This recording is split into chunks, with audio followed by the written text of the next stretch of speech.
সহিহ বুখারীর বর্ণনা, সালাসাতুন ফিল গার। বনী ইসরাইলের জামানায় 3 জন লোক সফরে বেরিয়েছে। বানোয়াট ঘটনা না, এটা বুখারীর ঘটনা। সফরে বেরিয়েছে, মরুভূমির মাঝখানে প্রতিমধ্যে প্রচন্ড তুফান আর বৃষ্টি। বৃষ্টি থেকে বাঁচার জন্য এর একটা পাহাড়ের গুহার ভেতরে ঢুকেছে। হঠাৎ থান্ডার, বজ্রপাত, বিজলি, মুষলধারে বৃষ্টি। বৃষ্টির পানিতে পিচ্ছিল হয়ে উপর থেকে বিশাল প্রকাণ্ড একটা পাথরের খণ্ড এসে গুহার মুখের মধ্যে আটকে গিয়েছে। যেই গুহার মুখ দিয়ে তারা ঢুকেছে, ওইখানে বিশাল একটা পাথর গড়িয়ে এসে উপর থেকে বলল, অন্ধকার, ভিতরে কোনো আলো নাই, কোনো জনমানব নাই, বাঁচানোর কেউ নাই, কিচ্ছু দেখা যায় না, ঘুটঘুটে অন্ধকার। বাইরে থেকে আলো আর অক্সিজেন যে আসবে ওই সুযোগটাও নাই। 3 জন বুঝে গেল আমাদের মৃত্যু এখানেই হবে, আমাদের কঙ্কালগুলো শত শত বছর এখানে পড়ে থাকবে, কেউ উদ্ধারের জন্য আসবে না। ঠিক কিনা? বাঁচানোর কেউ নাই, অক্সিজেন যতটুকু আছে কিছুক্ষণ পরে এটাও শেষ হয়ে যাবে। 3 জনের একজন বলল, আমাদের বাঁচানোর কেউ নাই, একজন ছাড়া তিনি কে? আমাদের 3 জনের জীবনের এমন কোন নেক আমল আছে কিনা যেটা দিয়ে আল্লাহর কাছে দোয়া করা যায়? কার জীবনে কি নেক আমল আছে যেই নেক আমলটা দুনিয়ার কোন মানুষকে দেখানোর জন্য করা হয় নাই, শুধু করা হয়েছে কার জন্য? এরকম কোন নেক আমল থাকলে দোয়া করা শুরু করো, এছাড়া আমাদের বাঁচার কোনো উপায় নাই। একজন দোয়া করা শুরু করলো। হাদিসে লম্বা একটা হাদিস, আমি সরল বঙ্গানুবাদ শোনাচ্ছি। একজন দোয়া করা শুরু করলো। একজন বলতে শুরু করলো, আল্লাহুম্মা কানা লি আবাওয়ান শাইখান কাবীরান। ও আল্লাহ, আমার বৃদ্ধ বৃদ্ধা মা বাবা ছিল, আমি পেশায় ছিলাম রাখাল, প্রতিদিন রাখালগিরি করার পরে ছাগলের দুধ দোহন করে হইলাম। আমার ছেলে মেয়েরা এসে আমার কাছে বলল, আব্বা খাবার দাও, আমি দেই নাই। ক্ষুধার জ্বালায়, ক্ষুধার যন্ত্রণায় পাগল পড়া হয়ে আমার কলিজার টুকরা ছেলে মেয়েগুলো আমার পায়ের মধ্যে পড়ে কাঁদতে লাগলো, আব্বা একটু দুধ দাও, ক্ষুধা লেগেছে। ও আল্লাহ, আমি দেই নাই। ফজর পর্যন্ত দাঁড়িয়ে রইলাম। ফজরের সময় যখন আব্বা আম্মা ঘুম থেকে উঠলেন, সবার আগে আব্বা আম্মারে দুধ খাওয়ালাম, তারপরে ছেলে মেয়েদের মুখে তুলে দিলাম।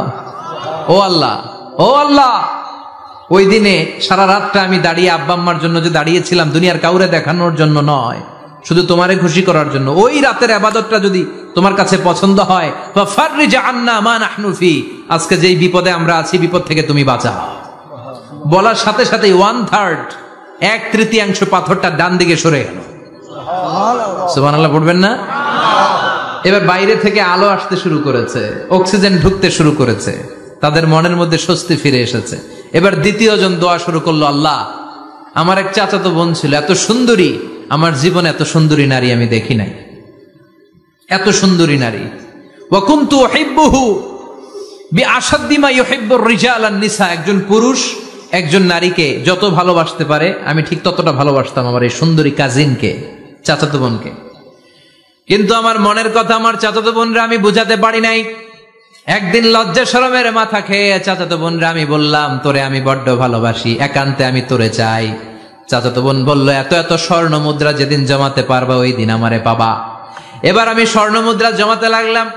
জমাতে জমাতে জমাতে জমাতে বছর শেষে স্বর্ণ মুদ্রার থলে নিয়ে চাচাতো বোনের হাতে দিলাম। চাচাতো বোন আমার অপকর্মে রাজি হয়ে গেল। গোপন একটা রুমের ভেতরে আমরা ঢুকলাম, দুইজনেই জামা কাপড় খুলে নেকেড হলাম, জিনা করব, পাপ কাজ করব। একেবারে ফাইনাল ডেস্টিনেশন আমরা চলে গেলাম। পাপ কাজ যখন আমরা শুরু করব, ইন দা মিন টাইম আমার চাচাতো বোন আমার ডেকে বলে, ও আমার চাচাতো ভাই, ইত্তাকিল্লাহ, ইত্তাকিল্লাহ, আল্লাহরে ভয় কর, আমার সতীত্ব নষ্ট করে দিস না। আল্লাহ ওই মুহূর্ত থেকে ফিরে আসা কোনো পুরুষের পক্ষে সম্ভব ছিল না।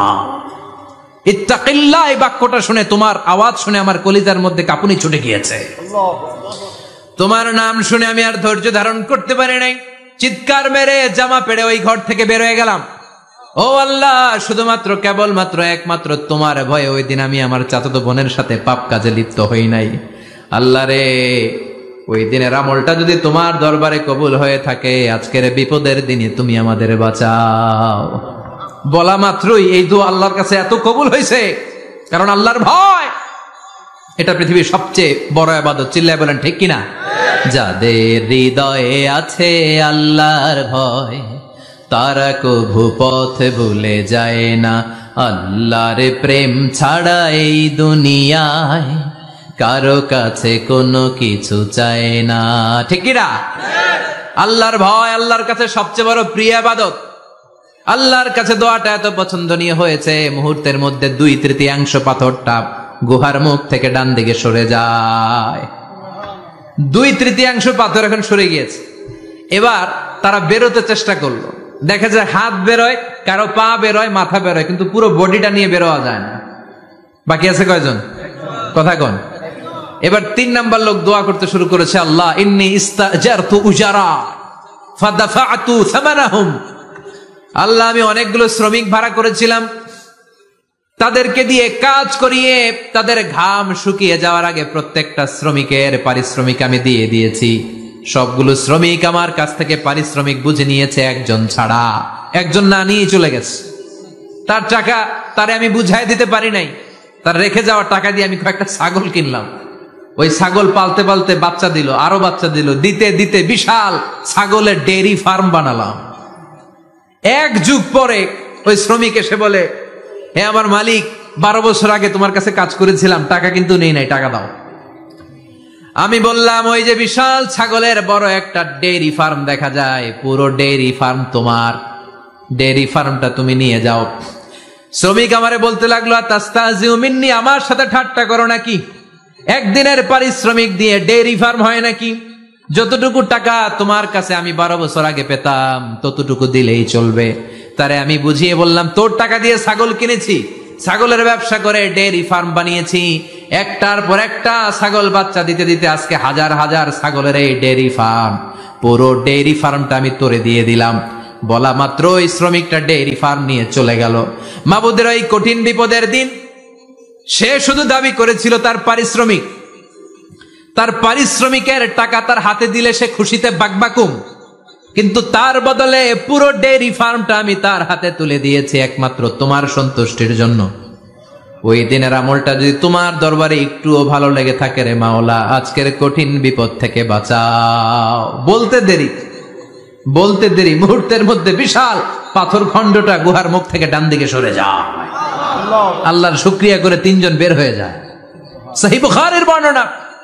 আপনার জীবনে এমন কোন নেক আমল যদি থাকে যেটা শুধু আল্লাহরা দেখানোর জন্য করছিলেন, আমরা আমল করব অবশ্যই দেখানোর জন্য, তবে মানুষকে নয়। কারা দেখানোর জন্য? আমাদের সব দেখানো হবে একজনকে। চিল্লায় বলেন, তিনি কে?